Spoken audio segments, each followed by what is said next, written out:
Ang Cagayan Valley ay binubuo ng malawak na mga bukirin at mabundok na lugar. Sa larangan ng edukasyon, ang Cagayan Valley ay may mahalagang papel sa pagpapaunlad ng kaalaman at kasanayan sa rehiyon at sa buong bansa.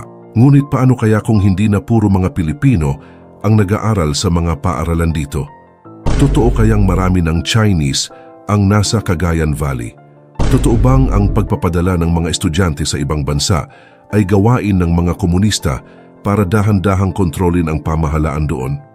Iyan ang ating aalamin. Ang Cagayan Valley ay isang rehiyon sa hilagang bahagi ng Pilipinas. Matatagpuan ito sa dulo ng hilagang Luzon at binubuo ng 5 lalawigan: Cagayan, Isabela, Nueva Vizcaya, Quirino at Batanes, kasama ang isang independent city na tinatawag na Santiago City. Kilala ito sa malawak na mga bukirin, lambak at ilog na nagbibigay ng mga likas na yaman at natural na ganda sa rehiyon. Ang Cagayan River, na isa sa mga pinakamahabang ilog sa bansa, ay bumabaybay sa rehiyon, nagbibigay ng sapat na supply ng tubig para sa mga sakahan at iba pang pangangailangan ng mga residente. Ang mga sakahan ay pangunahing pinagkukunan ng kabuhayan sa rehiyon, kung saan ang mga produkto tulad ng palay, mais at tabako ay mga pangunahing ani. Ang sistema ng edukasyon sa Cagayan Valley ay katulad ng iba pang mga rehiyon sa Pilipinas na binubuo ng mga paaralan mula sa preschool hanggang kolehiyo at maging mga institusyon ng teknikal na edukasyon at propesyonal. Marami rin ang kolehiyo na may iba't ibang kurso ang matatagpuan rito na talagang makahuhubog ng mga talino, talento at kakayahan ng mga mag-aaral na Pinoy. Ngunit paano na kung isang araw ay hindi na lamang mga Pilipino ang nag-aaral dito? Paano kung marami na ring mga Chinese ang kasalukuyang estudyante sa mga universidad na ito? Sinasabing nito lamang Abril 2024 ay nagdagsaan ang mga Chinese sa Cagayan Valley bilang mga exchange students sa isang universidad dito. Ang Exchange Student Program ay isang programa kung saan isang estudyante mula sa isang bansa ay pumupunta sa ibang bansa upang mag-aral para sa isang tiyak na panahon. Habang ang isang estudyante naman mula sa bansang iyon ay pupunta sa kanyang bansa para mag-aral din. Ito ang sinasabing dahilan kung bakit sila nasa Cagayan, naging usap-usapan sa buong Pilipinas na maaring malaking banta sa seguridad ng bansa. Ang mga sinasabing Chinese students lalo ngayon sa panahong nagkakaroon ng alitan ang kanilang bansa sa ating bansa dahil sa karagatan ng West Philippine Sea. Nakikita ang mga Chinese students na ito bilang mga spy ng China. Ito raw ay maaaring mga grupo na nag-aantay lamang ng utos mula sa kanilang pinuno upang maghasik ng lagim sa bansa. Ang balitang ito ay pinabulaan naman ng mga LGU sa mismong lalawigan. Ayon sa kanila, kulang-kulang 500 lamang ang bilang ng mga Chinese exchange students sa isang universidad lamang sa nasabing lalawigan, hindi katulad ng kumakalat na balitang nasa 4,000 di umano. Pinagdiinan ng CHED na kaya maraming napasok na mga Chinese students sa St. Paul University ay dahil sa maganda ang kalidad ng edukasyon, doon na siyang habol ng mga naturang estudyante at hindi ang kung ano pa mang dahilan. Ang pagdagsa ng mga dayuhang estudyante kahit mula sa China sa isang lugar tulad ng Cagayan Valley ay maaaring magdulot ng ilang mga alalahanin sa seguridad, ngunit hindi ito nangangahulugan na agad itong banta sa seguridad ng bansa. Mahalaga na suriin ang mga panganib at mga benepisyo ng ganitong sitwasyon ng maayos. Narito ang ilang mga punto na maaaring isaalang-alang. Una, ang kultura at politika. Ang pagdami ng mga dayuhang estudyante mula sa isang partikular na bansa tulad ng China ay maaaring magdulot ng mga kultural na pagkakaiba at maaaring magkaroon ng mga hindi pagkakaintindihan. Maaaring ito ay magresulta sa mga alitan o hindi pagkakaintindihan sa lokal na komunidad. Ikalawa, ang integrasyon at seguridad. Mahalaga ang tamang pag-integrate ng mga dayuhang estudyante sa lokal na komunidad upang maiwasan ang anumang mga issue sa seguridad. Kailangan din nilang sumunod sa mga lokal na batas at regulasyon upang mapanatili ang kapayapaan at kaayusan sa lugar. At ang huli, ang espionage ng aktibidad. Sa ilang mga kaso, ang mga dayuhang estudyante ay maaaring magamit bilang mga asset ng kanilang bansa ng pinagmulan para mag-espiya.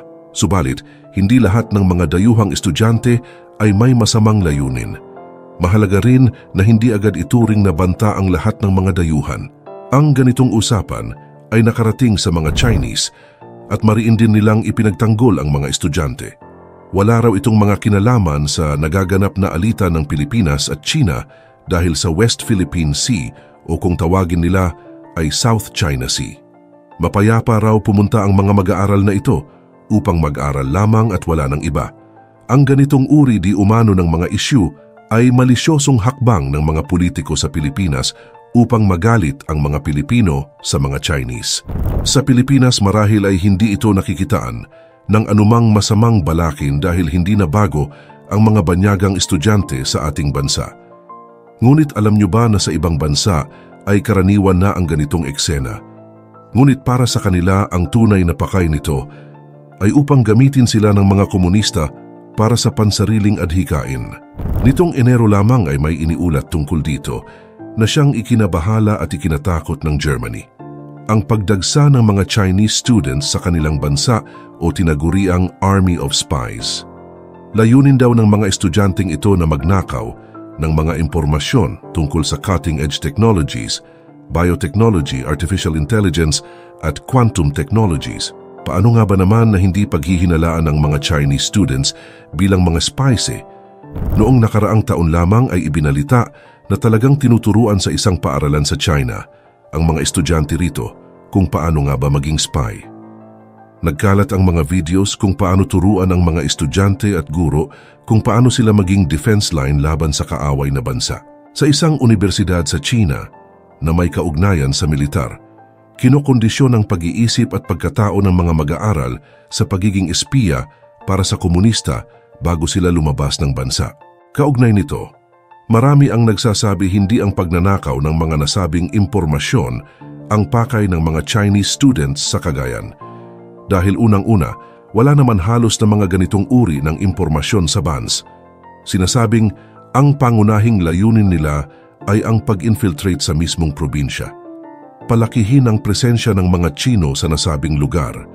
Ganito rin kasi ang sinasabing ginawa nila sa Australia. Nitong nakaraan lamang, sinabing dinagsa rin ng mga Chinese students ang isang university sa Sydney, Australia. Matapos nito, may isang Chinese ang nag-donate ng higit $3 milyong para sa universidad para ipagpatayo ng isang gusali. Sinasabing ang ganitong akto ay pagpapatibay ng ugnayang Chinese at Australian. Agad namang binigyan ng pansin ito at inakusahan ng mga Chinese na nagbabayad ng impluensya sa Australia. Kumbaga, ang perang donasyon ng Chinese ay gagamitin kapag sila ay humingi ng pabor sa Australia at hindi sila matatanggihan nito. Ang mga ganitong akto ang sinasabi nilang soft power.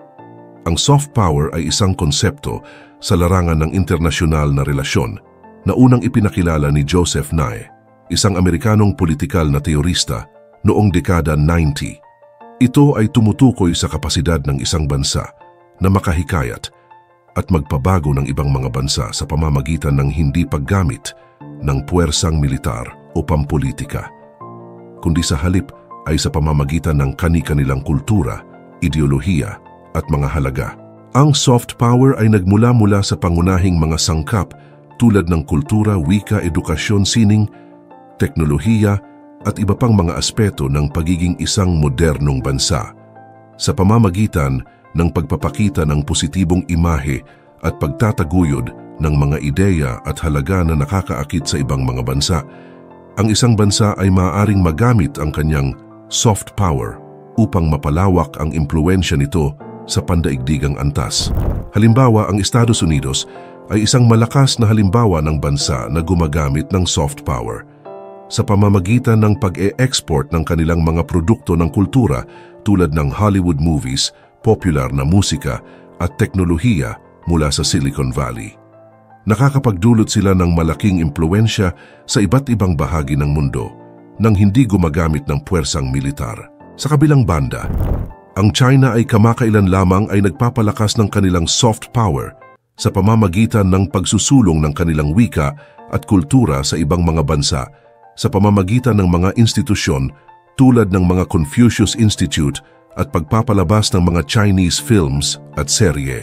Ang soft power ay tumutukoy sa kapasidad ng isang bansa na makaimpluwensya at makahikayat sa ibang mga bansa sa pamamagitan ng kanilang kultura, halaga at ideolohiya kaysa sa puwersang militar o pampulitika. Kung ganito ang pakay ng mga Chinese students sa pagpunta nila sa Cagayan Valley, walang duda na lalaganap ang impluwensya ng China sa nasabing probinsya. Kapag nagsimula na ang sunod-sunod na milyong donasyon sa mga universidad, siguradong umpisa na ito ng maitim nilang balak. Baka tuluyan ng magtagumpay ang kanilang soft power. Kung ganito at ganito lang, dapat ay maging handa ang mga tao hindi lang sa Cagayan kung hindi sa buong bansa, at hindi kailanman dapat pumayag na mangyari ito. Dapat magkaisa ang mga Pilipino na hindi magpadala sa anumang soft power ng kahit anong bansa na papasok sa Pilipinas.